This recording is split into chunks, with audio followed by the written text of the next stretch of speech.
Hello and welcome back once again to Belmont Bunch on the weekly podcast, the weekly recap. What a great start to this show. I've got James with me. Hello. Yes. Thank you, Tom, for inviting me on our show. So,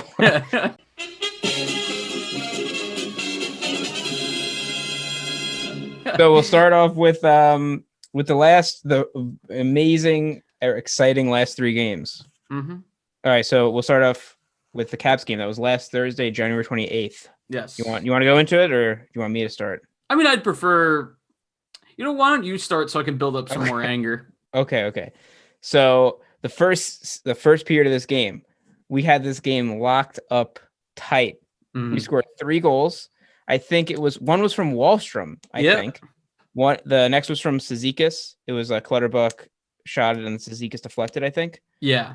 And then I don't remember who the third goal was from. Anders Lee. It was Barzal Lee. Yeah. And so, hey, all our lines are doing awesome stuff, right? Yeah. But then the second period happened, and arguably the worst period of the game. Of my life. The worst 10 minutes of my life, And I think there was a hat trick in that period from the Capitals. I forget from who. I don't know if there was a hat trick. I think there was just a bunch of different goal scorers. I think you're thinking of one of the Philly games. Yeah, there's definitely a hat trick in the Philly game. Yeah, but so there's 5 goals scored on Varley in, literally like 9 or 10 minutes or something like that. Not a lot of them were on Varley. We've talked about which, like the third goal we thought might have been on. The tying goal. Yeah. Yeah, but yeah, that was pretty bad. But then in the second period, or the third period, we're like, we're gonna come back. We're gonna pull Varley from net early. We're going to get a delayed penalty or something. Didn't like a delayed penalty happen, and then we pulled Varley? I don't know. You were a lot more optimistic than I was. and then the Capitals sealed the game off with an empty netter. So That was the Capitals game. Have any thoughts to share on that one? So yeah, kind of like you said, first of all, the empty netter I loved. Why? Oh, wow. I have that player in fantasy. That's it. Oh, okay. That's great. So I got a free power play goal for like a complete BS empty netter that happened to be on the power play. So that's just luck. So the Isles, like you said, I think they played one of the best 20 minutes of the year that they have played. That first Ranger game, they pretty much played a great 60 minutes, and that's kind of the only game where they've really laid it down for a full 60 so far. See, I'm curious about that. Is it possible that the Rangers? I haven't rewatched the game. I don't really plan to, but maybe I should, or maybe bring my hopes up. But is it possible the Rangers just had a bad day as much as the Islanders were having a good day? Well, it's very possible the Rangers are just bad because they're in last place. Yeah, but then they scored 5 on us. Yes, but it's also very possible that we're bad, and it's very possible that two bad teams just beat up on each other. I see. Because right now we have the same exact record as the Rangers. We are tied for last. We're listed ahead of them, even though our goal differential is lower. But in hockey, goal differential isn't really as big a deal. Like in soccer, that's a tiebreaker for us. I think it's like head to head, but that's a tie too. So I don't know. Yeah. But wait, our goal differential is a tie also? No. I meant head to head would be a tie because we've beaten each other once. No, we have a worse goal differential by 4. So that's fairly worrying because we're supposed to be a defensive team, but we can't defend and we can't score. So that's a bit of an issue. Hey, man, we just got to work on one of them. Yeah. And hope the other gets better. And then hope the other gets marginally better. Yeah. But anyway, so that second period, so first of all, in the first period, Wallstrom, it's great that he gets the goal because obviously, like, it was a weird goal too. Like he completely scuffed his shot and it just happened to carry him in off the Capitals defender. But like it does go to show a little bit about putting the puck on net, like can make things happen. Which as far as I could tell this season, it does seem like the Islanders are doing more. I've noticed them pick it up, but I feel like they only like focus on that when they're losing. And it's kind of like you can be proactive and do that beforehand. Has been like my perspective on it so far, but Um, I don't know, that second period, like sometimes there's games where like coaches or like people say, burn the tape, move on. And it's kind of like, don't take any lessons from that, move on. But I'm not a big fan of that because I think, well, I guess if there's a game where you played actually well and you lost, and like you look at the performance as not as good because they lost, then I would burn that tape because, you know, that's if you're going to get distracted from what you did well by Right. like Yeah. bad luck in some areas, then it's not worth worrying about. Like you got to stay the course in that. But that is not what these last three games were. These last three games were like extremely worrisome, including the first Washington game. We've been playing teams that are like decimated by injury, and we haven't beaten any of them. That is really scary. The fact that we can't even outplay teams that are like minus their best players. The Flyers were missing Couturier twice. They benched Travis Konechny in the first game just to get like the team going, like coaches will. And I think we're nearing that point. No, we're at that point with Brock Nelson. I think he should sit for a game. The problem is we don't really have a center that could. You could put Pajot Yeah. there on the second line, but Oh yeah. I do Definitely think should. that Barry needs to like do something to kind of get the message across to some of the veterans, because I actually think the effort from the young guys has been good. Noah Dobson is arguably has arguably been the best player on the team so far. Mm. Barzal, I would have given it to Barzal, but I think the discipline is an issue for Barzal, who has like 25 penalty minutes so far. Oh my! And that's Seriously, something that much already? yeah, he leads the team. Now Oh that my was God. buoyed. He got a 10-minute misconduct in the Oh, that's in right. Yeah. At one of the the end of, Washington games. I think it was the end of the first Washington. No, Yeah, might have I been the don't second, but remember which one whatever. it was, but it was soft from what I heard. One of the reporters at the arena, said that they heard that it was just Barzal cursing and saying like that's so bleeping bad at the refs about a call, and the call was questionable too. It was the It Pollock was knee on knee hit, where oh they yeah. like collided and they called it on Pollock, but yeah, so that's a little bit soft. Like, I don't think the refs should be throwing a player out for bad language. I like how many times are you going to hear that during a game? A lot. Yeah. So I think that's really stupid. So that like, that buoys his penalty minutes so far, but even minus that, 15 minutes of penalty time is not good, because you need him out there. He's your best creative player. He's your best offensive player, so you need him out there. And so there's a lot of teachable stuff in these games. We lost one of the Flyers games, the first OT game against the Flyers. Right. Sorry, the second one. Second one we lost in overtime.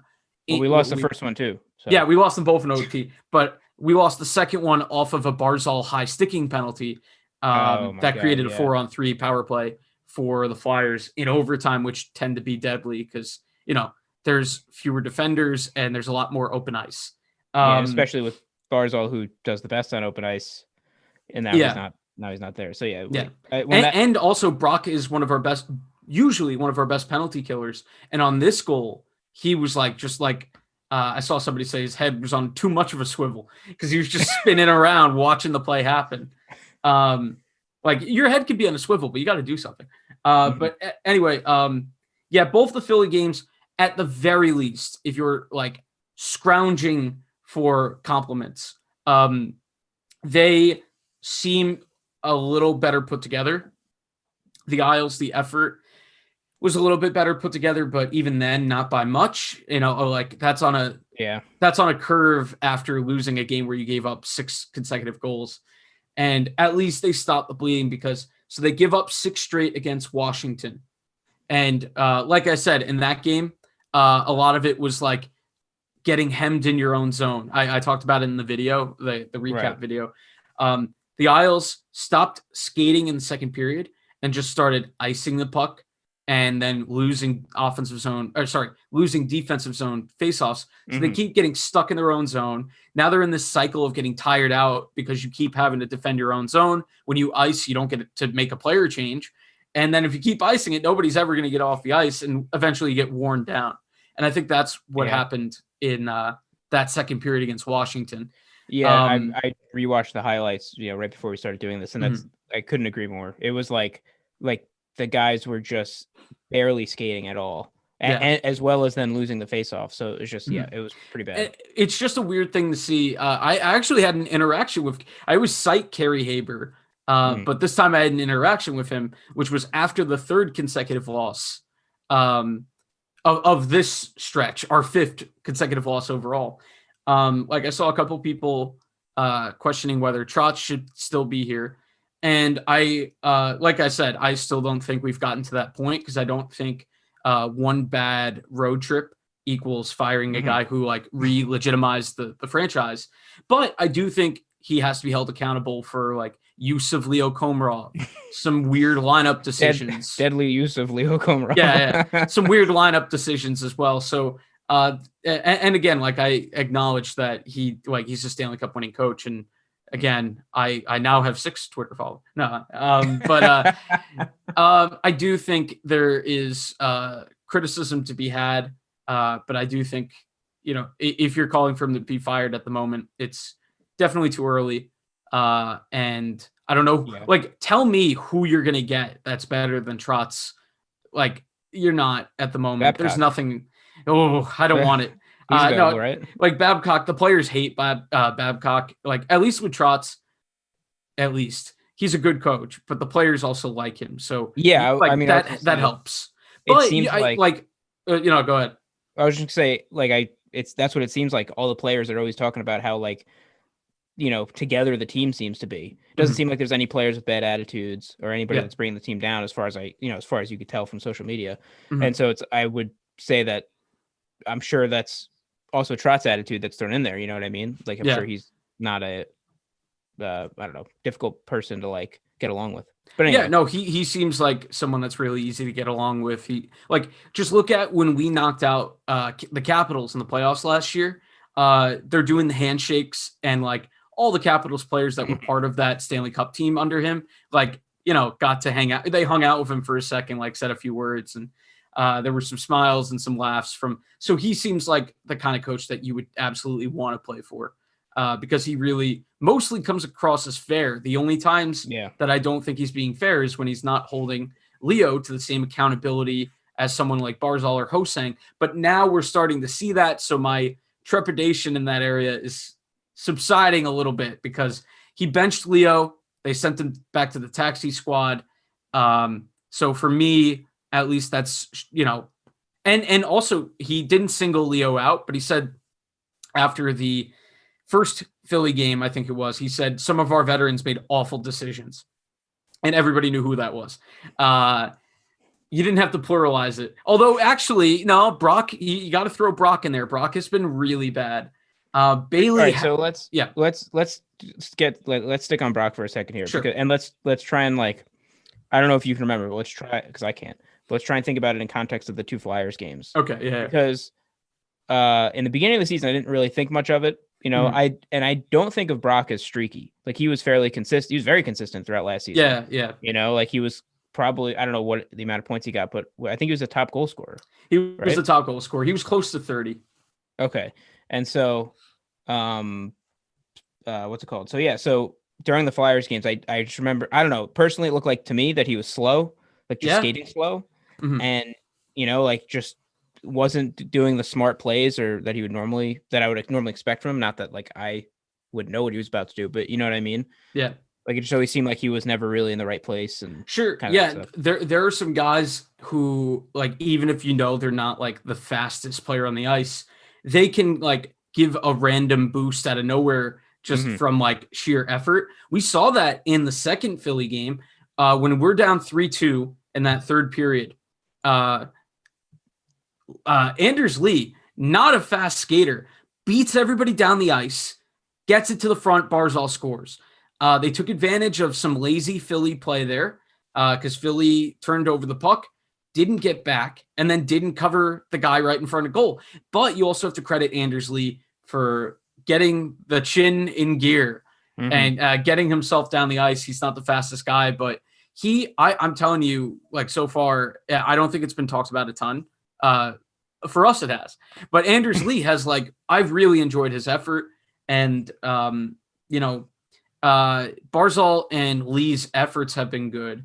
And I think Barzal, you're still seeing a little bit of the younger player in him where he's taking the undisciplined penalties. And that's what's hindering his game. Anders Lee isn't taking, stupid penalties. So I think there's an argument that Anders Lee, while he hasn't been the best player on the team, he's maybe, top 2, top 3 in effort so far. Hey, that I enjoy watching that. Like if the guys are giving an effort, that's why the last 5 games have been difficult because I haven't seen consistent effort from everyone.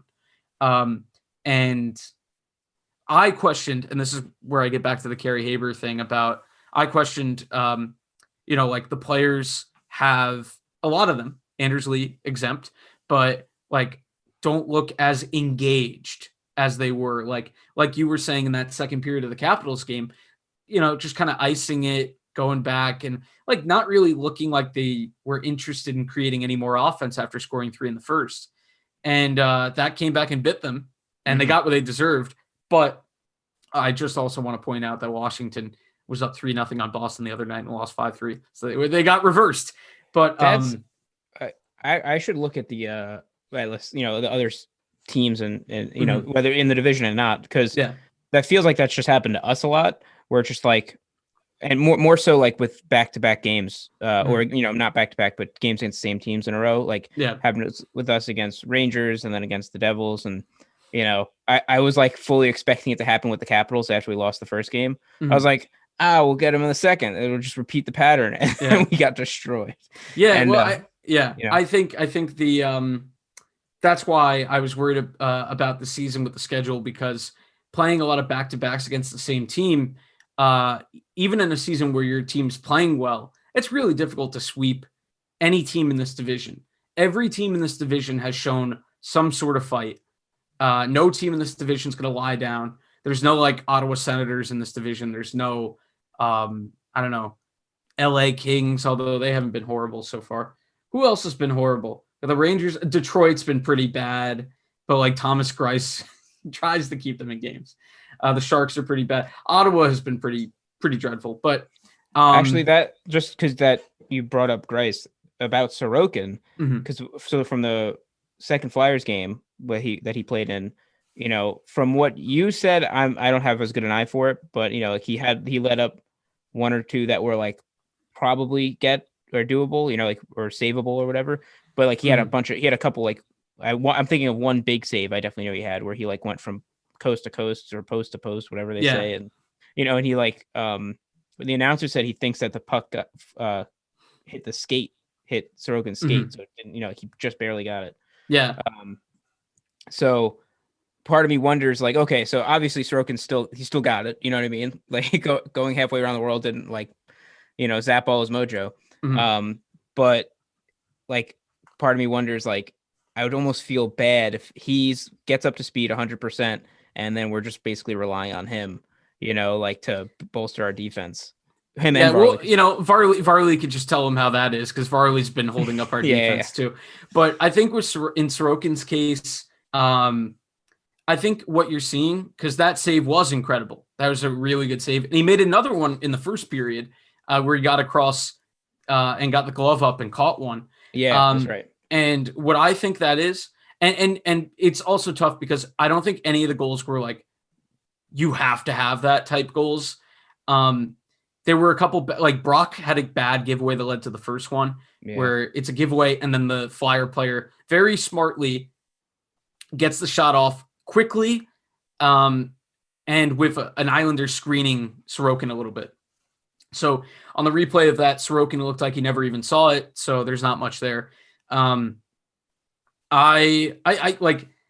a couple of the goals where we lost net front battles, and that's just defensive structure and will that's lacking, and that's something that I'm not used to seeing in a Trotz team. So that's what had been worrying to me. These days off now with the Buffalo games, that's good. First of all, it's good from a health and safety standpoint, because the Devils have had a ton of cases, not just protocol, but cases apparently. And Buffalo had just finished playing them in a 2-game series. So the weather kind of bailed us out a little bit there, because the fact that Buffalo had to change their travel schedule meant they had to change their testing schedule, meant the game was not going to happen the other night. And So we got bailed out a little bit there health wise. And also I think it gives Barry a little bit more time to maybe get some guys up to speed on structure of the team, or berate some of the veterans, because I don't think it's the young guys who are the reason that we're in 7th place. I think it's some of the veterans. Bailey finally woke up in that second Philly game, got a goal, got an assist. Playing on the first line with Barzal and Lee seemed to help Bailey a lot. So good line movement there. I made fun of it on Twitter at the time, and I am wrong. Well, it was more so, it was less about the first line, but I was like, so you're going to put Everly with Komarov and we're just going to be all right then. Like, no, that's not.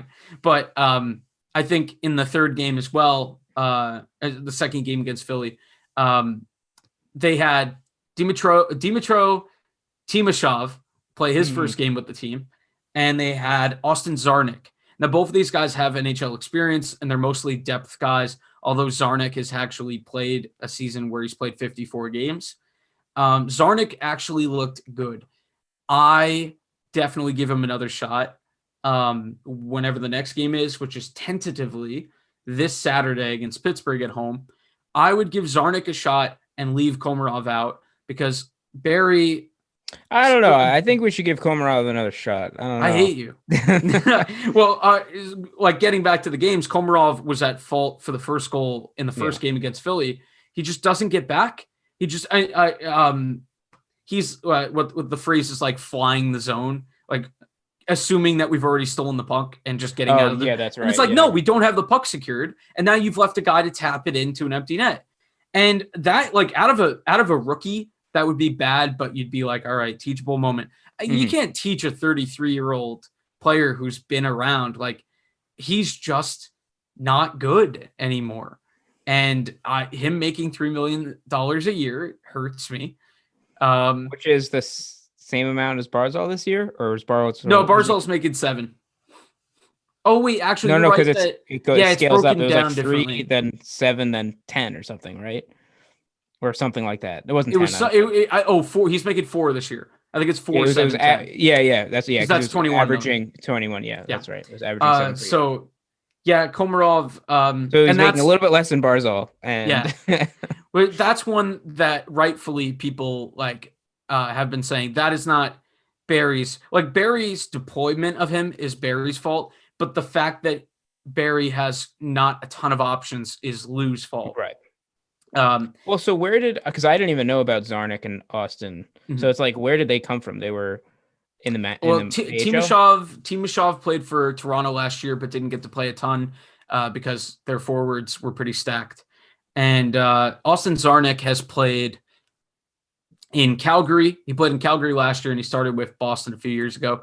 And he's been an okay player in the league. Not like a guy that you want to play every night for you, but if he's better depth than Komarov, which he is, I would say for now, well, if you're still waiting for Beauvillier, although Beauvillier's eligible to return for the Saturday game, it's up to the team as to whether he's ready or not, but like, he's eligible to play. When you put a guy on the IR, he has to be out for a certain amount of time. That certain amount of time is done, so he could play.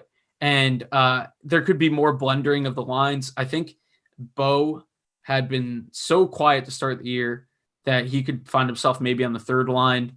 Stuff's going to continue to be. That might actually be. So if Pajot's on the third line still, or no? Pajot. I don't know what they're going to do at center. I wouldn't rule out benching Brock for a game just to get his head set again.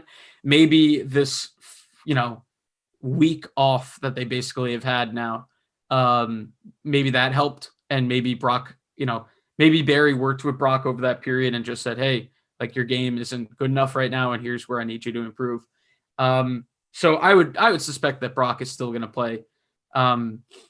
So assuming all that, I would say of the guys, of the pieces that are guys that don't have a guaranteed every night role, I would say right now, Beauvillier returning is the worst news for Komarov or Dowcole. Dowcole, it's better than Leo, I think, still. but Dal Cole, he hit a post the other night, and he was like, all right. He drew a penalty in one of the games as well. So he did seem more aggressive, and from what I remember from last season, like he was Yeah, like maybe he was willing to try to prove himself, or Mhm. just he was really feeling the team spirit. Both, I don't know. I think he's just come along at a snail's pace, so now we're getting where we hoped he would be when he was a rookie. But like progress is progress. Bailey took a long time. I'm not saying he'll get up to Bailey. I still don't see that upside in Dal Cole anymore. But Well, you're gonna have kids that are Islanders fans, and they're gonna like become huge Michael Dal Cole fans. And like he's like the best player, and you're gonna be like, no, like shut up. You didn't Just know him shut when he up. was young. Yeah. But then your dad or whoever was be like, but you didn't know Bailey when he was young, kind of thing, because apparently it takes generations for hockey players to well, just for the Islanders. But yeah. So I guess we kind of covered. So we covered the games generally. I've noticed I cover the games like in depth when the Islanders win, and more generally when they lose, because it just hurts. But I think these three games, two of them were very similar. The two Philly games. Oh yeah. Play really bad off the get go.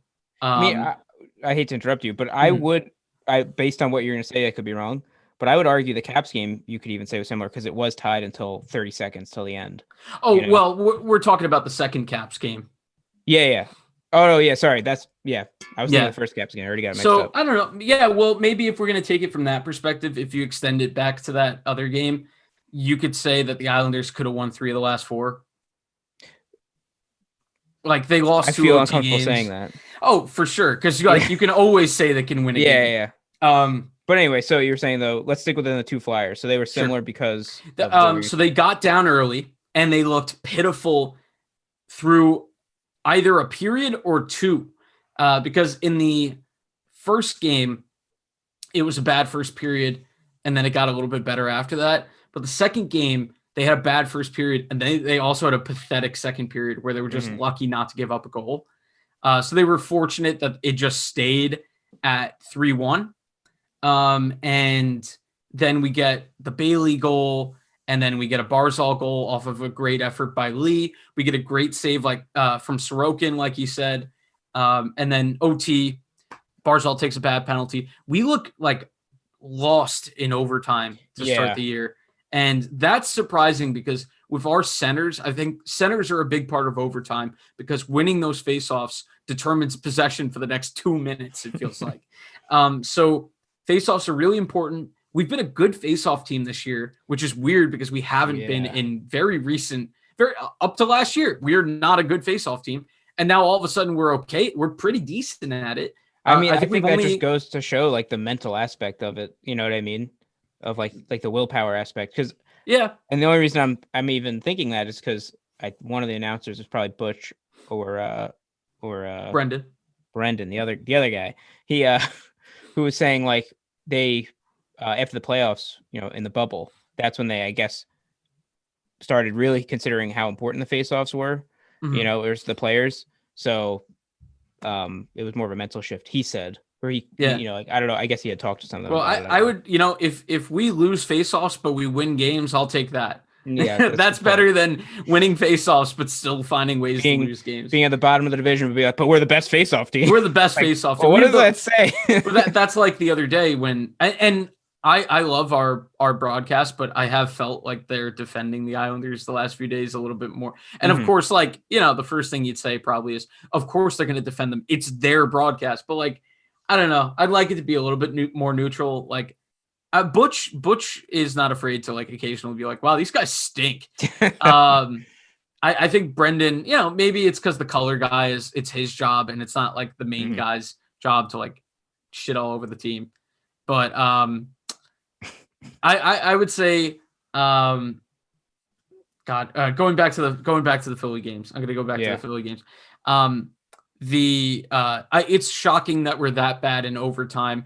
The centers, even winning faceoffs doesn't seem to matter because we're turning the puck over in overtime. We don't seem to have a goal. We don't seem to have a style in OT. Our style is somebody skates up. Zone entry isn't possible. Bring it back to our zone. And you know what? Maybe this is something that we could carry over from how bad our power play has been. When we struggle in the power play, it's because we can't even get the puck in the zone. Yeah, which is first of all pathetic when you're up a man. Yeah. There's always a guy open.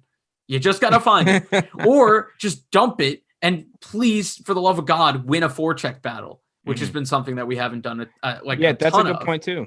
Yeah, it's funny because it's like obvious. It's like I'm not confident in the chip and chase, like tried and true technique almost, right? Maybe like lack of confidence is definitely something that happens when you're losing games consistently. Oh, no, I was just thinking like when I see them do it, I'm like, oh, they're basically giving the puck away. Like, yeah. Like I'm mentally thinking that watching the game, like I'm not confident that they can retrieve the puck after dumping it in, kind of thing, like so. And I didn't even notice that till you mentioned it. So, but yeah. I'm also so sticking with the OT for now, and then I got one other thing about the games. They have done a really poor job of passing off their men. Like when the goal that won the first game by Scott Lawton, he just zigzagged with his teammate, and all that takes, it's Dobson and Bailey in front of him. All that takes is for one of you to say like, you do it from youth sports up. You say like, stay, or I got him, leave him, and it seems like there was no communication. So nobody went with Lawton when he crisscrossed with his teammate. And so he just got to walk around Varley. I just hit the computer.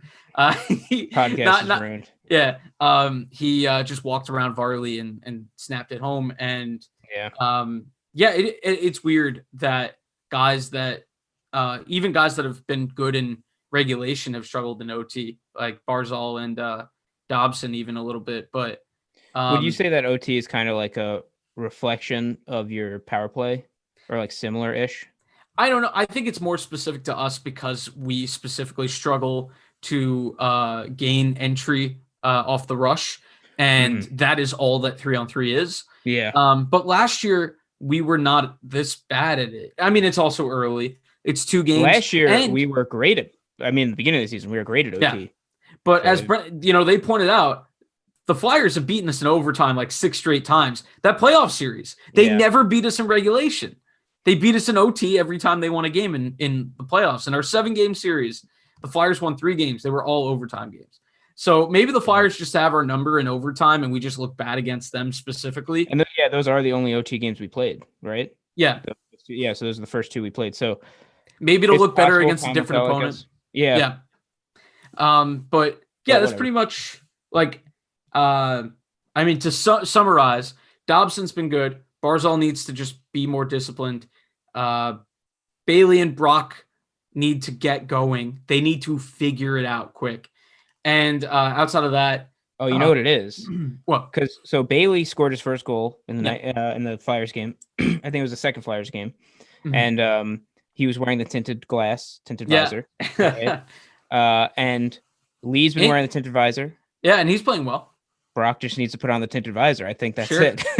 That's all right. Well, that's it. I'll getting like blind, like what is that? Like snow blindness almost, or like whatever. Like white. Well, I guess we got to send this to the team and like have them figure it out from there. Yeah. And while we're at it, Leo, come on, man, just leave. Do better. Leave. So that's pretty much what I have. I guess we're sort of towards the end. We can talk a little bit about like just like a wrap around of what's going on in the league. Ooh, that's what the title should be, the weekly wraparound. That sounds kind of weird. I don't know, but anyway.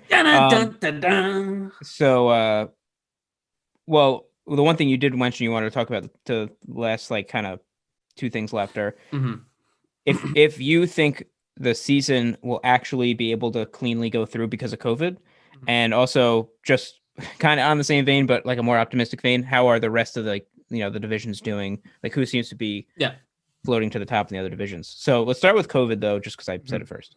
Sure. So as I was saying earlier, the Devils have had double digits amounts of cases. They just played Buffalo, so now we got to keep an eye on Buffalo. Thankfully, the Islanders didn't come in contact with Buffalo, so the Islanders should be okay.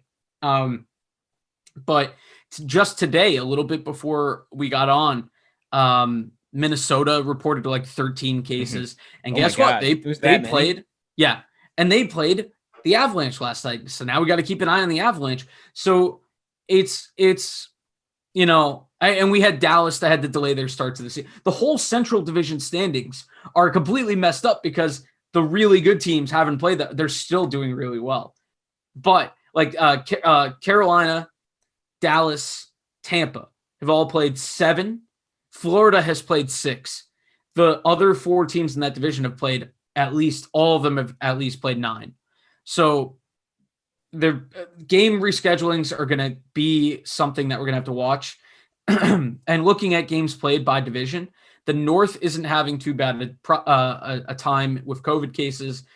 Canada's dealing with this differently. So I think Canada is doing a little bit better from the fact that all of the teams in those divisions I don't think they've had a single cancellation yet. So that's a good sign for the North. The West, most of the teams, the only team, Vegas, had a couple games canceled against the Blues, but I don't think we've had a positive case out of that. So good. And then the East has been hit a little bit recently, although every team has still played at least 9. So that's good. It's just been this past week where the East got hit because no Buffalo and the Islanders twice, and no Devils versus Penguins. I think that was going to be. Sorry, no, Devils and who were they going to play? That they got their games canceled. Sorry, I just want to confirm who it was they were supposed to play. The Devils. See if I can beat you to it. The Penguins. They had a game scheduled against the Penguins. It was. They had a couple. Yeah, they didn't end up playing the Penguins. Oh, and then the game for Saturday against the Rangers is postponed for the Devils as well. Yeah, the Devils are. I don't know when they're going to play their next game yet. So that's a tough spot. And you said they have double-digit cases. Yeah. So, ooh. Yeah. Well, I guess I suppose like if they're able to get, even if 1 or 2 people still have it, but they've obviously been quarantined, but like the rest of the players were able to get over it within whatever it's been, like the week or 2 by then. Yeah. And they should hopefully be able to play. Yeah. So. And you mentioned before the show, you were asking like, is this a situation where if it gets bad enough, the bubble could reemerge? I would say no, because I think it's just the season's done if it gets really bad, because the league admitted earlier, like around when the season started, that they're already losing money. And they said they're losing more money by playing games, but they still want to put a product out there because, you can still get good TV ratings. Everybody's indoors. There's not much else to do. So they still want to get that sweet, sweet TV revenue. I think it's also like there's the capital, like the physical money part of it, or revenue. That's the word I was looking for. Yeah. That's an element, so they might be losing there, but they don't want to lose like, the excitement for it. It's like, yeah. And that happened after the lockout. Really? When they had a lockout in like, oh, that's right. Yeah. Yeah. So they don't want to risk falling behind even further because like MLS, by some metrics, MLS is creeping up on the NHL when it comes to viewership, at least in the United States. In Canada, it's still not that close. Also, something I never even considered is the travel for the North Division now. Yeah, it's kind of all over. Yeah, way more because you're just. I mean, maybe they're flying, but it's just like can't like imagine just constantly driving like the distance of the entire distance of North America. Yeah, I think they're flying, but they're also in stricter conditions because like Pierre-Luc Dubois, who got traded from the Columbus Blue Jackets to the Winnipeg Jets in the Line trade. Line already played his first game last night, but to go into Canada. So Line was going from Canada to the US, so he's going to a more lax situation. Dubois going up to Winnipeg has to quarantine for 2 full weeks before he can even practice with the team. So Dubois, and he's served a lot of that. I think he's almost to the 2-week point. And yeah, it just probably goes to show a little bit the different countries. reacting differently has had different effects on who, like the outbreaks within the league. We haven't seen a Canadian team really get hit yet. So good news for Canadians. And the Canadian division's been fun. It hasn't been great because not the hockey hasn't been amazing all around. It's been a little bit sloppy, but there's been a lot of goals. So people are enjoying that division. And I think some Canadian fans would even want this division to stay in the future, although I don't think it will because of the travel. But also, that also kind of sucks because then you'd never have more than one Canadian team in the playoffs, or in the not the playoffs. You know what I mean? Like in the yeah. Well, I think they want it to stay regardless of if we go back to the two conferences with however many 8 teams in out of 16, I think they would want some, not everybody would want the Canadian division to stay intact. And you'd still get 4 Canadian teams in the playoffs. Yeah. But it's different. Regular season scheduling, that would be tough for the traveling that they'd have to do. But quickly to go over where I had teams versus where they are. Have in the North, I currently have 2 out of the 4 playoff teams right now. That is Montreal, who I had as the 4 seed, but they're the 1, and they've been the best team in the NHL so far, point-wise, which is pretty crazy. Damn. That's cool. And Toronto is tied with them. Sorry, no, Toronto is 1 point down. Toronto has 1 more regulation loss, and Montreal has an OT point in that one other game. So I feel like I've gotten Toronto pretty right so far. They look really good.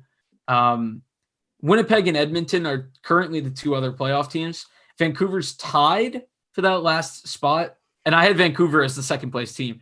I was really high in Vancouver. I think a lot of people were, and they just look horrible. They just can't defend, and they have no goaltending. It's not good. It's a really bad situation for a team that got to the second round of the playoffs last year. I guess that's the Irish got to the third round. Well, we'll get to that. Calgary, I had as a playoff team. They just look like kind of mediocre so far. A few years ago, they were the best team in the whole Western Conference. They got bounced in the first round, and I don't think they've recovered from that.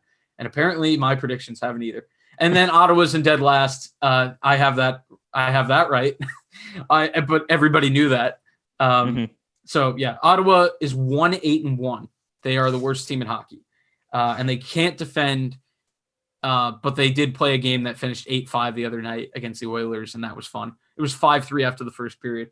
It's anarchy. As an Islander fan, any opportunity I get to see a lot of goal scoring, I take. The West Division, Vegas is in 4th, but they've played 4 fewer games than Minnesota. So there's not really Minnesota is all right so far.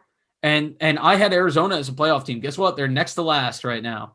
So the California teams I had about right. I had Anaheim, LA. Oh, no, I had San Jose ahead of LA. So we'll see how that goes. San Jose still looks pretty bad. The Avalanche I had as winning that division. They're tied for it right now. Everybody on their team just got hurt. Literally everybody. Not even COVID related. One of the best players in the league, Nathan McKinnon, is listed as week to week. Devon Tays is listed as week to week. I have him in fantasy, so that doubly hurts. What they just freak? Just different, game injuries. I mean, obviously, it's preferred over COVID, because is it? Well, because Minnesota has a prospect that they just drafted this year. He's 19 years old. His name is Marco Rossi, and he's already having complications with COVID at 19, long term, things that are worried to be long term about his lungs. So I think the players right now would take the injury over COVID based on you don't know, things could just end up being way worse than hurting your ankle for a few weeks. So that division, I think everybody that was one of those fairly predictable divisions. And the only thing that I look stupid about is thinking Arizona was going to make the playoffs. They look pretty bad. Man, they might. It's early. The East, obviously. Okay, what were you going to say? I was just going to say something about the Central quick. We have a friend that lives kind of in the central area of the United States, Mhm. and he was just telling me that not a lot of people seem to be following mask rules, if there are any mask rules in And certain that's the areas. division that's been the hardest hit. Yeah, so it's like I don't know if it's like just coincidence, I'm like just thinking, oh, that must be the reason because of the masks and stuff. But I mean, it makes sense. So, but anyway, so the East. Yeah, so the East, I had Boston winning that division. Right now, they took a while to get going, Boston. I think the game where we beat them was the last game where they looked legitimately bad, and now they're like figuring it out. They're 6-1-2. So that's pretty good. 14 points. They They're are 6-1-2. Wait, yeah. we're the only team to have beaten them in regulation. Yeah. That's crazy. Yeah. And it That's wasn't even a sad. pretty goal.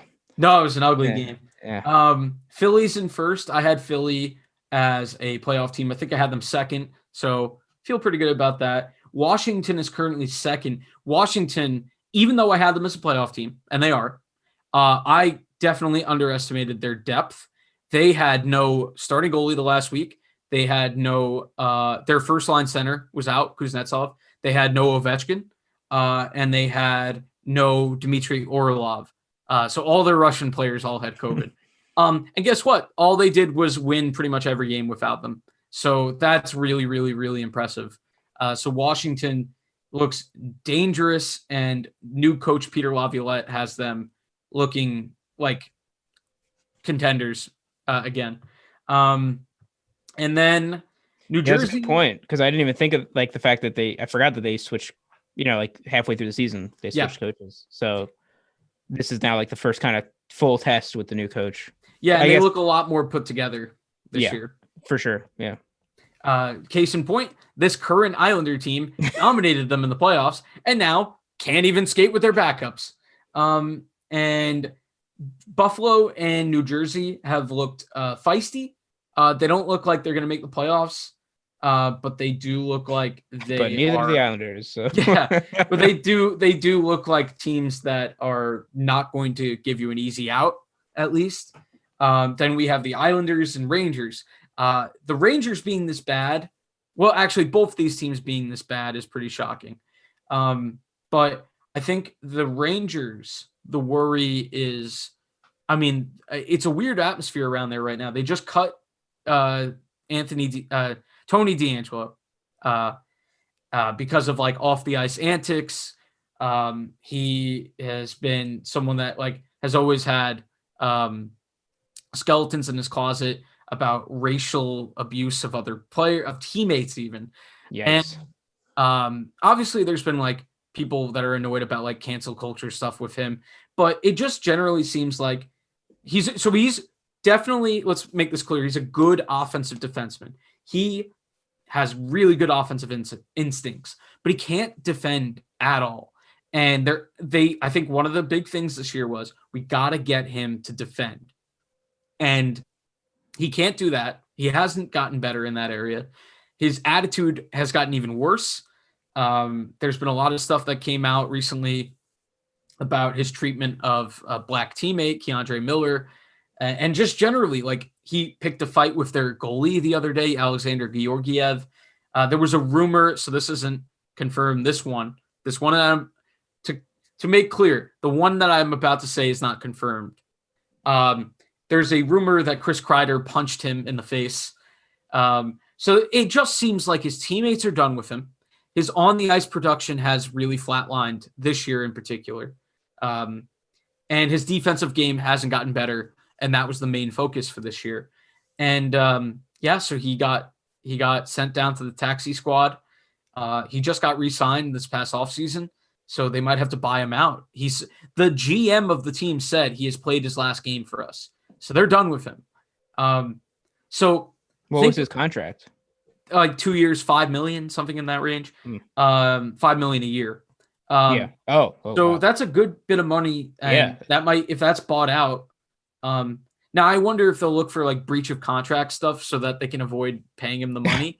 Because, I mean, even so, I guess for 2 years, yeah, it's not like the end of the world. I don't know what their cap. But a buyout is the years, double the year's amount left is how long you have to pay him.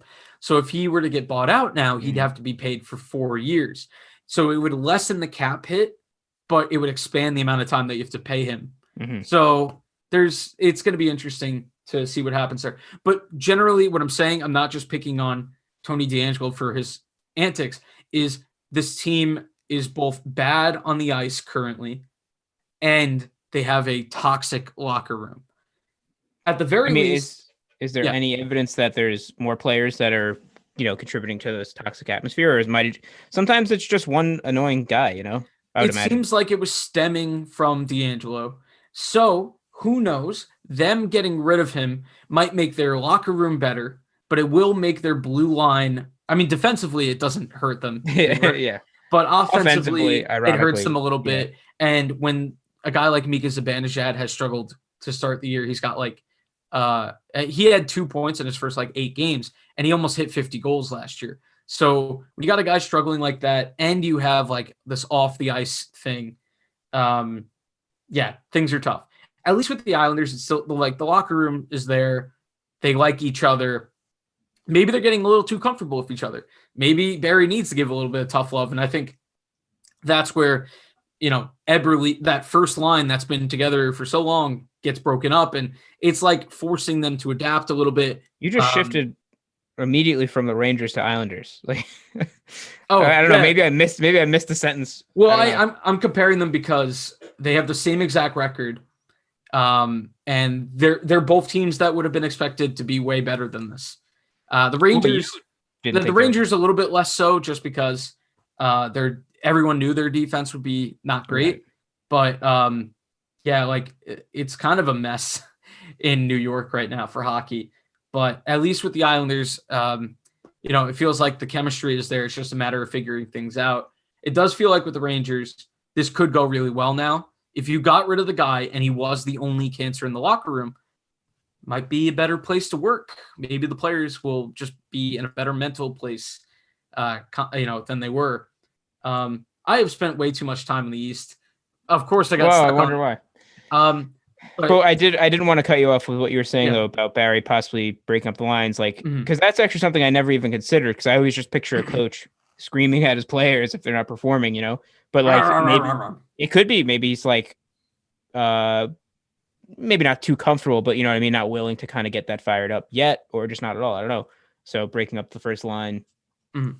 I think it would be interesting because I mean, like even last year, Eberle wasn't producing as much as we needed him to. So Yeah, it's like, not saying that he's, you know, doesn't have his moments, but first line, yeah. maybe not. No, that's fair.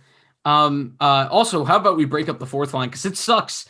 Um, so it's always been a line that is it can be good to the eye. It can be good to the eye test if you're somebody that appreciates the physical grinding part of the game.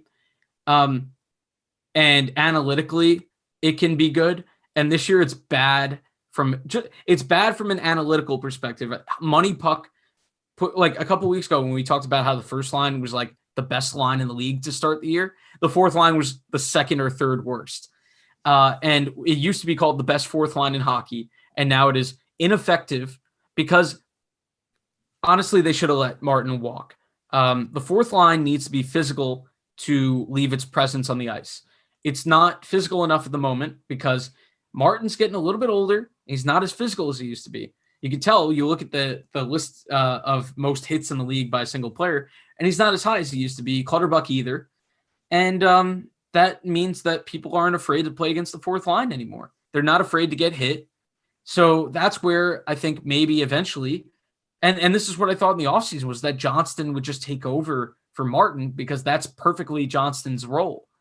But then they tried this experiment with Johnston on the third line, and it just didn't work. Yeah. And I think it's pretty clear that we're not going to get that again anytime soon. I do think the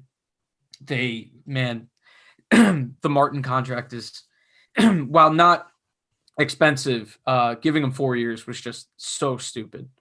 Really bad. That's Lou. Those are some of the things you're going to get with Lou. You're going to get a better culture, and you're going to get some good hires. But Devils fans and Toronto fans would tell you, he puts together some really bad contracts for some guys that he's just loyal to on the bottom six, and that makes it harder to pay the guys that you need to score. Mm-hmm. So I mean, what do you think that Martin might get scratched and then Johnson will come in? I Or would they'll try try it. it? Like, I would. I what do would you think the try it. possibility is of them trying that? It's there. It exists. I don't think it's It's a non-zero chance. Okay. it's a non-zero chance. I'll call it for now. Even though I think it would be worthwhile to try because Johnston is younger, and I think the reason that Martin is less physical because of the wear and tear on a guy that's now 31 versus Ross Johnston, who's a lot younger than him. So Who we did talk about in the beginning, mm, in the very beginning of the season, you were even saying we were kind of operating like we had two fourth lines because the third yes. line was because we had Johnston and Komarov, right? Yeah. So and so Pajot has no chance Right. at Yeah. succeeding. Like that's like And a waste of Pajot. you're giving Pajot $5 million a year to be flanked by two guys who can't help him offensively. He's going to be protected really well, which is not going to do anything. I think like in that situation, you're better off with Pajot centering the second line and throwing Bailey down there because Bailey's at least good defensively and can like work with them. I don't know.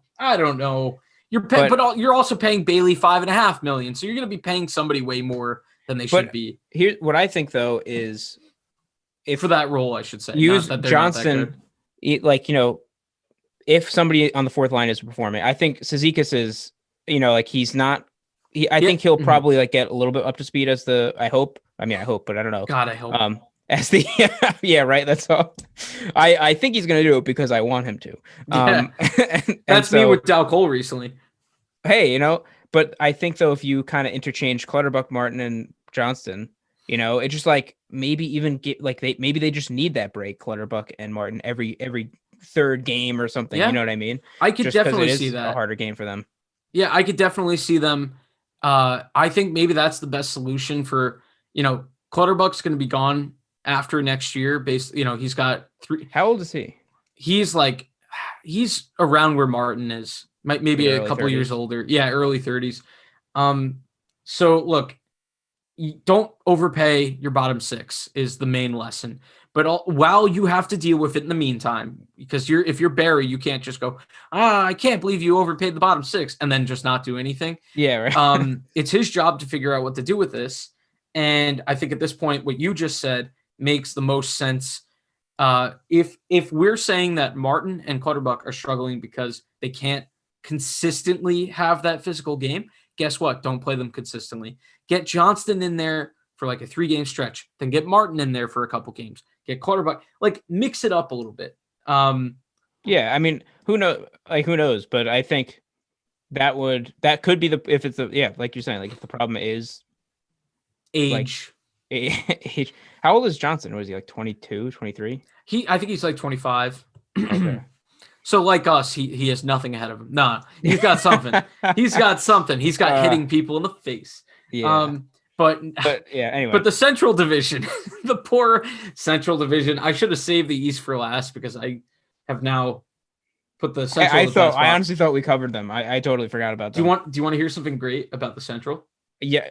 No, actually, no. I have nailed the Central so far. Really? All right. Let's hear it. So like I said, this is the division that has the least games played because there's been a lot of COVID stuff. Carolina's in first. I had them finishing second.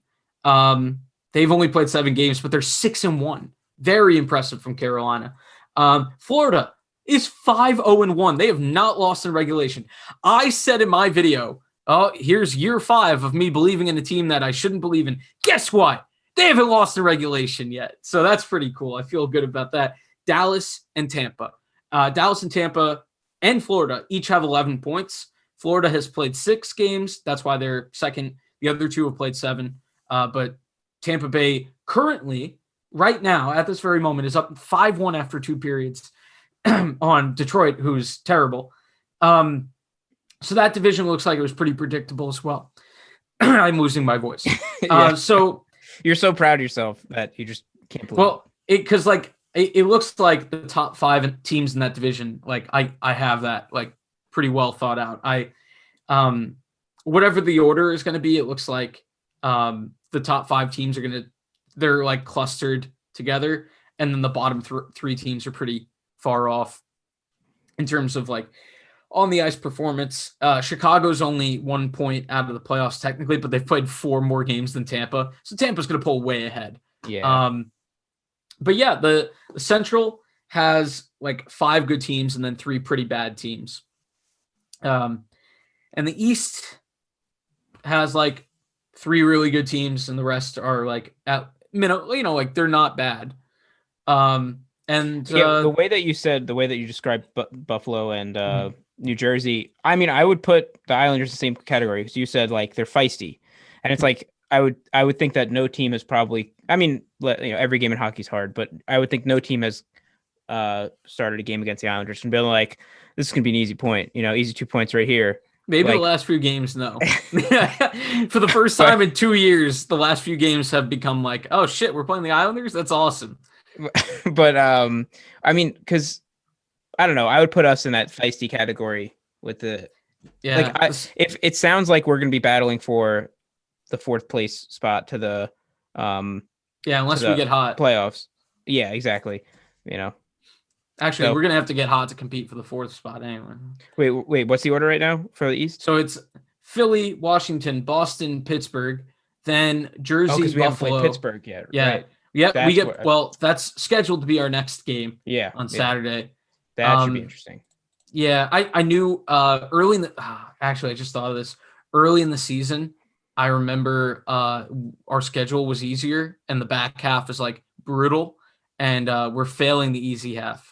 And that has me somewhat worried that this team has just completely imploded in terms of playoff prospects. But it's still too early to say that for sure. It's just scary, the outlook, based on this was supposed to be the easier part of their schedule and they're screwing it up. What was easier about it? Just They were going to play Buffalo and New Jersey a lot more. Oh, okay. Well, Buffalo, we still haven't played, so we don't know. And New Jersey, at least in the first New Jersey game, like both New Jersey games, neither was like horrendous, but Jersey kind of took it. They out Islandered the Islanders in the second game. First one, we dominated them. But yeah, I think I knew this division was going to be a nightmare, but it's been way worse. Honestly, when the Islanders aren't performing their half after last season and how tight. I mean, before the COVID pause and how tight the Metro.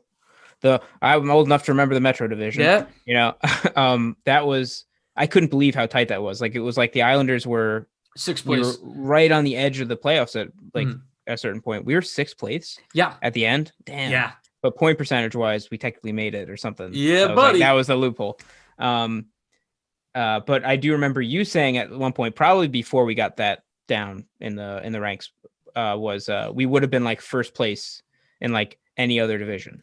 Oh, well, yeah, that maybe was probably maybe not 1st place, but I think we had, as the 6th place team in the Metro, I think we had the same point percentage as the 3rd place team in the Atlantic, which was Toronto. Oh, so yeah, all right, not first. Yeah, it part of it is that our division was just that difficult, and part of it is that we lost our last 7 games going into. So I saw somebody say, and maybe this is a good way to end the show, with a little bit of hope, because a lot of people have been putting together the Islanders last year, 7-game losing streak going into the pause. Then they have a pause because of COVID stuff, and then they go on a run and make it to the conference finals. We have lost 5 straight. Now we have a pause, and bam, profit. Yeah. Step 3, profit. I mean, I see no flaws in that logic, and outside of that's ignoring how we suck. I'm ignoring it. So there we go. Yeah, I think that when we come back against, hopefully, assuming the schedule stays intact now, on Saturday. So the next game we have is on Saturday against the Penguins. Yep. At the Coliseum, and then we play the Rangers on Monday at Madison Square Garden, and then we will have the next. So there's only be 2 games in the next weekly. Wrap up. Yeah, because the Buffalo games, I'm sure those will get pushed further down the line. Do you think they'll just? How do they plan to do that? Just I don't know. They're going to have a lot of. I'm sure they had to have contingency plans because they knew that outbreaks could happen. So I would think they might just end up either, if they know they have a long break, they can maybe squeeze a game in for any of the missed games for any team, or they might. I mean, I don't see what the harm would be in adding an extra week or two to the season if you need to. Yeah, so they have been, because they're losing money every week that they play games. I think what is likely to happen is they will put games where they can, but it will come to a point where they have, I think it's part of the CBA. They have to have at least 1 week where they have 4 days off. Like that's their like bye week. But if you can't fit enough games, it might come down to points percentage again. Same thing as last year at the end of the year. Well, it didn't end up coming down to that, did it? Oh no, I mean like for some playoff spots, yeah. In the West, I think Winnipeg got in. Even like though they for the qualifying round. Yeah. Oh wow. So so like that would be a mess. And that is why some people are calling this season like a joke season. Like there's like I've seen one Islanders writer say whatever, like if they're bad this year, they're bad, but this is the right year to be bad because nobody's there and it's a shortened season. I don't think that's the right mentality. But I can't ignore that there's some logic in there. Like if this season really devolves, if this season completely devolves, that doesn't extinguish or that doesn't put away the fact that we didn't suck for a large stretch early on here. But did it help progress Noah Dobson? Yeah. Did it help Matt Barzal's scoring touches looked really good. Anders Lee is like proving that he's still, a pretty decent player.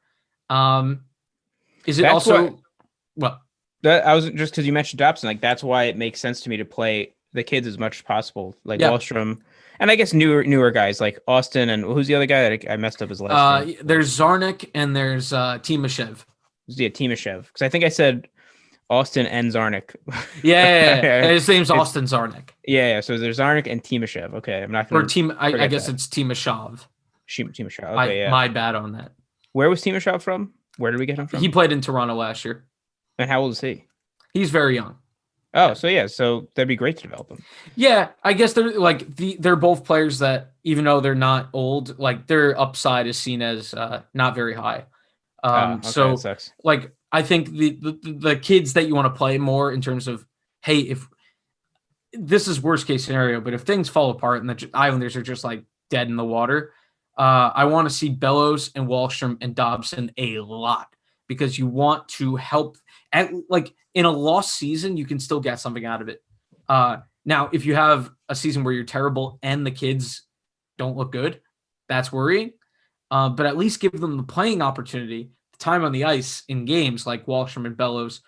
They're already letting Dobson get his time. Dobson has been really good, and he's been playing a lot of minutes. So that's good. It feels like Dobson has truly, started to hit that potential, and we're excited to see what's going on. And we want that out of Bellows and Wallstrom because we need offense. So that's where I am with that. That's the plan. I think if things go really bad. I think we should end it with Josh Hosang? Question mark? Yeah, he's never coming back. No, he's in Europe now. The Islanders still have his rights, but they were able to pass him through waivers this year, and which means every team had a free shot at him and still didn't take him. It's kind of weird. Do we know what the issue is? No, they just always cite like attitude, but like I don't know. I've seen way worse attitude out of certain players, like one we talked about in this episode. Yeah, Barzal. Am I right? Yeah, Hosang. If I were the GM, I mean, like, look, there could be stuff behind the scenes that we're not seeing. Yeah, but there has to be. I would love to get Hosang another shot, because this team, needs a shot of energy. Did he ever play? He had a good stretch. In the last year we had Tavares, I think it was. He had a good stretch to finish out the year, or actually it might have been the year before that even. But he had a nice run. I picked him up in fantasy. He must have been pretty decent. I think he scored like 5 or 6 goals near the end of a year and had a bunch of assists. And it generally was like a catalyst. And Barzal, this was definitely the year before Tavares left because Barzal wasn't on the team yet. And he was having not to the same extent, but he gave them like a Barzal light injection of energy. And I was excited by watching him, kind of have a skill set like Barzal. But he's not a center, and center is like a premium position. So I guess they just forced him out when it came to that. And some of that is probably... He's not a center. It's not like we need like two people on the third line. Yeah. Who are wingers. Yeah. Yeah. Ho-Sang could very much be used at this moment. And I'm very disappointed that he's not even getting the chance. That's why, I mean, I have enough faith in the system, which is probably not a wise thing to say. Nope. But that it must just be something behind the scenes that we don't know, which sucks. Yeah. So. Well, I guess the reason that I say nope so emphatically is just because Lou is just, he's a guy from a certain era of hockey that is a lot more bravado, a lot more like quiet, calm energy, whereas Ho-Sang is like, not afraid to like pump himself up and say, I'm a good skater, I have good skill. And like, I don't think players should be afraid to say that. So I am definitely... Yeah, they should take a lesson from football players. Yeah. Well, in this regard, I side with Ho-Sang over Lou. I think Lou is a little bit too old school in that area and doesn't allow as much of personality.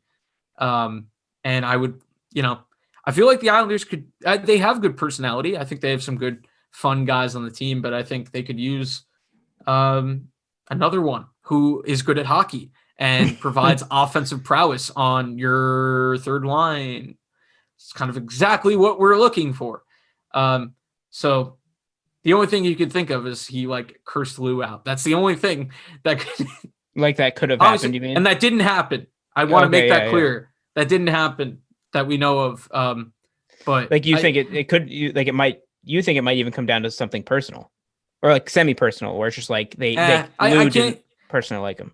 I can't even speculate into that, but like, just, I don't know. Something feels like the relationship is broken between player and team. And it's a shame because I really enjoy the player. And but I think he's got the skill set for the NHL, and he will, I think at some point he could get if he gets another shot at the NHL, I think he'll be a pretty decent player.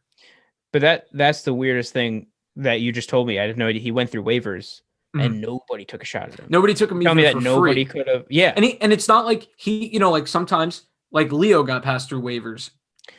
That's like not that he's making a lot of money. Yeah. You could have had Ho-Sang for free and cheap because he was making like $875K. God, I was gonna say I wish I was in an entry level position that paid $875K. Yeah. But yeah. So the Ho-Sang thing is a very long saga, and I try to be careful because we don't know a ton about it. A lot of it's rumor, and all I know is that on the ice, I liked him as a player, so I would have liked him to get another shot. All right. Well, that's the wrap up for this week's wrap up. That's what happens to the Islanders suck, everyone. We talk about other stuff. We talk for over the amount of time we meant to. I look, Tom, every single week you're like, I'm 5 minutes on the games. Like we'll go over the games 5, not even. Like, I'm like, yeah. And then we spent at least 30 minutes talking about them. Yep. Well, that's the way the cookie crumbles. Okay. Goodbye, everybody. Giroux hands off to Voracek. 3-on-2 developing for the Flyers. Voracek it across the line. The pass. Giroux in front, and Sorokin sprawls to make the save.